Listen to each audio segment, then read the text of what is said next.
What if the biggest fast food chain in America wasn't McDonald's, but a company most of you have never even heard of? Believe it or not, there was a time when giants like Burger Chef, Henry's, and Red Barn had more locations than the Golden Arches. They pioneered kids' meals, invented drive-in culture, and even served hot dogs steamed in beer. And then they vanished. But their DNA is still in every fast food meal you eat today. From the Happy Meal toy in your kid's bag to the sliders on your late-night menu, these forgotten chains shaped the industry. And the reasons they disappeared, some were tragic, some were shocking, and one actually won by losing. Let's start with Burger Chef, the original king of the kids' meal. Long before Ronald McDonald ever handed out a toy, Burger Chef launched the fun meal, complete with branded boxes, collectible figures, and a sense of magic that turned dinner into an event. They weren't just playing around. They had over 1,200 locations and were McDonald's biggest threat. They even introduced the Works bar, letting customers pile on toppings before Five Guys made it cool. Their Big Chef burger went head-to-head with the Big Mac. Some call it the first real burger war. So what killed it? Bad leadership. When General Foods, a company that made Jell-O and Kool-Aid, bought them, they had no clue how to run a restaurant. By 1982, most were sold to Hardee's, and just like that, one of fast food's true innovators was erased. But that wasn't the only chain with a brilliant idea and a brutal ending. Next up, Red Barn. You didn't need directions, you just looked for the Red Barn. Literally, every location was built like one. With a sloped roof and cupola, it was marketing genius. Rural charm in the middle of the city. Their Big Barney burger had 2 patties, special sauce, and all the fixings years before the Big Mac. And if you were really hungry, the Barnbester. A mountain of meat, cheese, and toppings that defied physics. Their jingle when the hungries hit the Red Barn still echoes in the minds of those who lived it. But when Motel 6 bought the parent company, they didn't care about burgers. They cared about beds. Without support, locations closed, one by one. By the mid-8, the barns were dark. And speaking of wild ideas, what if I told you there was a chain that steamed hot dogs and beer? Lums did exactly that.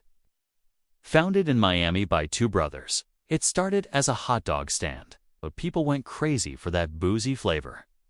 They expanded to over 400 locations, with dark wood interiors and stained glass like a pub meets fast food. They even had the Ollie Burger, named after the chef who created the secret spice blend. It had a cult following. Then, in 1971, they sold to the owners of Caesar's Palace, casino guys, not restaurant guys. The new owners didn't get it. Ownership changed hands again and again. Locations shuttered.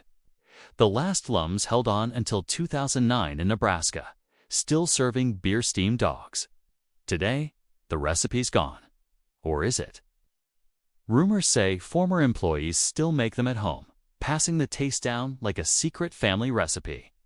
But not every downfall was about bad management. Some were about a name. Sammo's Pancake House, family booths, all-day breakfast. At its peak, 1,117 locations, more than Burger King had at the time. Oh, but the name. Sammo's, combined from founders Sam and Bob. But to most Americans, it sounded like Little Black Sambo erases children's book. Even worse.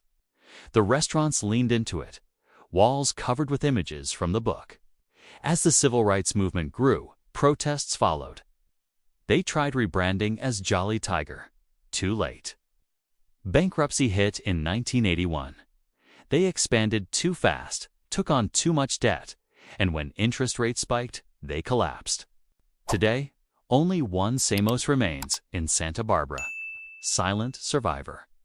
A reminder that even great food can't survive a toxic name. And then there was Biff Burger. Flame-broiled patties before Burger King made it famous. Their secret. The roto-broiler patented machine that charred the meat over open flames. Fans still swear it was the best-tasting burger of the 60s.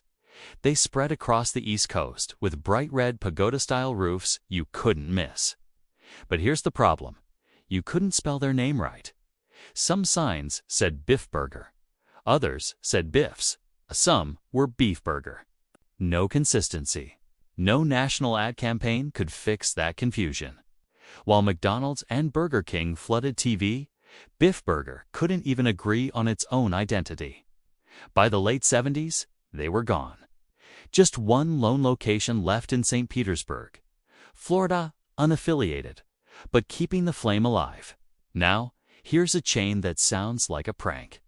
Sandy's, a burger joint with a Scottish theme. Tartan packaging, bagpipe jingles. Mascot named Sandy in a kilt. It wasn't random, it was genius. A group of ex-McDonald's franchisees started it to stand out. Thick burgers, Scottish shortbread desserts, and a look you'd never forget. At its peak, 200-plus locations across the Midwest. So what happened? They weren't failing. They merged with Hardee's in 1972. Smart move. Bigger company, better resources. But the Sandy's name is gone by 1979. No crash, no scandal. Just a quiet fade. But if you grew up in Illinois or Missouri, you still remember that plaid wrapper and the sound of pipes on the radio. And then there were the Slider Kings. White Tower literally copied White Castle. Same white buildings, same tiny square burgers, same uniforms. They even called them castles. White Castle sued in 1937. Court said, "Stop copying us." So they changed the design, but kept the sliders. For decades, they thrived 5-cent burgers during the Depression, a lifeline for struggling families.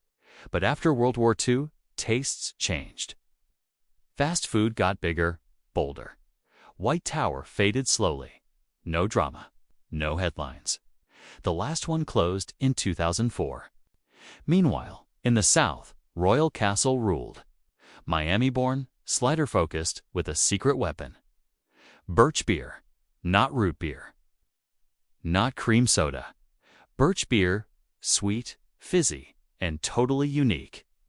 They had 175 locations across the South. Fit for a king, their slogan said.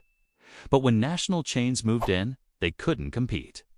Sold in 1969, most closed in the 70s. One authentic Royal Castle still operates in Miami. Same sliders, same birch beer.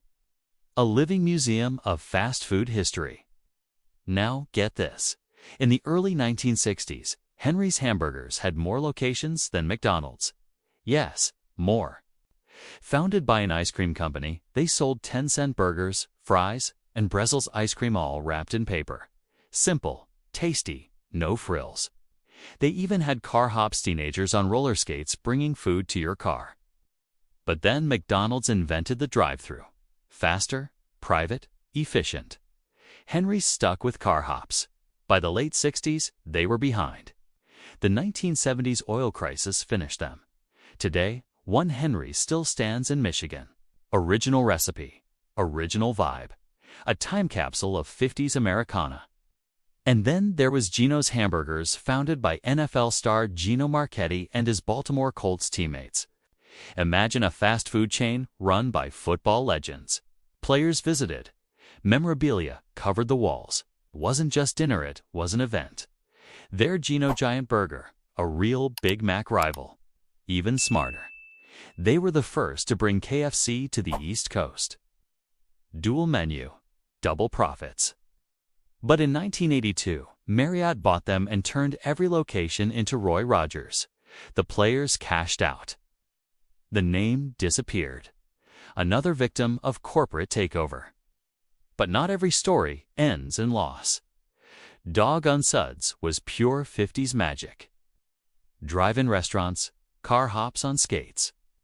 Metal trays clipped to your window. Over 600 locations, famous for root beer, so creamy, people drove miles for a mug.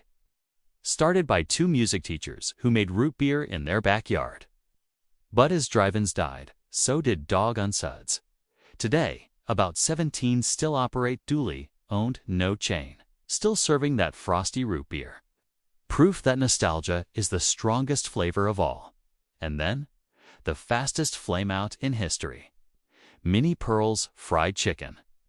Named after country star Minnie Pearl hat, price tag, and all. They exploded to over 500 locations in just 2 years. But chaos followed. No training, no recipe standard. One batch of chicken tasted great. The next was grease. Territories oversold. Accounting a mess. Accusations of stock fraud. By 1971, they were bankrupt. Business schools still teach it as how not to grow a chain. But here's the twist. Not every forgotten chain was a failure. Carol's, they didn't fail. They chose to disappear. In 1976, they converted every location to Burger King, not because they were failing, but because they saw the future.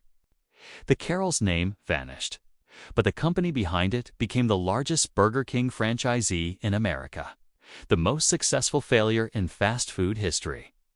So what's the takeaway? These chains didn't just vanish. They invented the playbook. Kids' meals, drive-ins, flame broiling, even the idea of branding with toys and themes.